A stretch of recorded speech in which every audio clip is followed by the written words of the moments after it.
एक दिन एक अत्यंत धनवान व्यक्ति ने सोचा कि उनके बेटे को यह दिखाया जाए कि दुनिया में गरीबी क्या होती है। वह चाहता था कि उसका बेटा समझ सके कि गरीब लोग कैसे रहते हैं, क्या खाते पीते हैं और सीमित साधनों में किस तरह जीवन जीते हैं।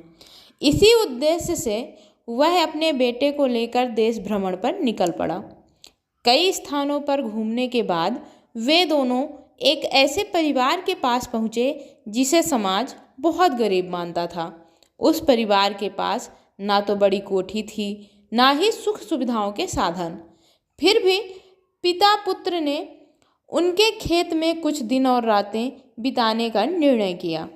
उन दिनों में बेटे ने उस परिवार का जीवन बहुत पास से देखा। उनकी सादगी, उनका अपनापन, प्रकृति से जुड़ाव और चेहरे पर बनी संतुष्टि की मुस्कान। यात्रा समाप्त होने के बाद घर लौटते समय पिता ने बेटे से पूछा, बेटा, यह यात्रा कैसी रही? बेटे ने मुस्कुराते हुए कहा, बहुत ही शानदार रही पिताजी। पिता ने फिर पूछा, तो बताओ, इस यात्रा से तुमने क्या सीखा? बेटे ने गहरी सांस ली और बोला, पिताजी, मैंने देखा कि हमारे पास सिर्फ एक कुत्ता है, जबकि उनके पास 4 थे।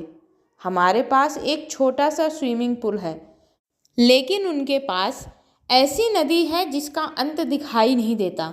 हमारे बगीचे में खरीदी हुई लालटेन टंगी है और उनके खेतों में रात के समय आसमान के तारे दियों की तरह चमकते हैं।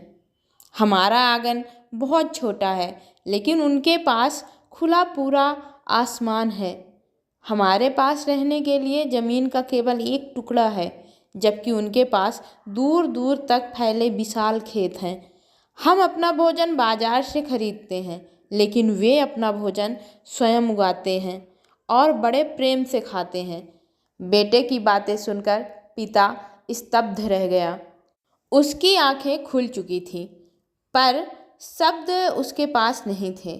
बेटे ने अंत में भावुक होकर कहा, धन्यवाद पिताजी, मुझे यह एहसास कराने के लिए कि असली अमीरी पैसों में नहीं, बल्कि संतोष, प्रकृति और अपनों के साथ जीने में है। आज मुझे समझ आया कि हम कितने गरीब हैं और वे कितने अमीर। यह कहानी हमें सिखाती है कि असली अमीरी धन दौलत और सुविधाओं में नहीं होती, बल्कि संतोष, सादगी, प्रकृति से जुड़ाव और अपनों के साथ खुश रहना ही वास्तविक संपत्ति है। जिनके पास कम साधन होते हैं वे कई बार जीवन में सबसे बड़े सुखों के मालिक होते हैं।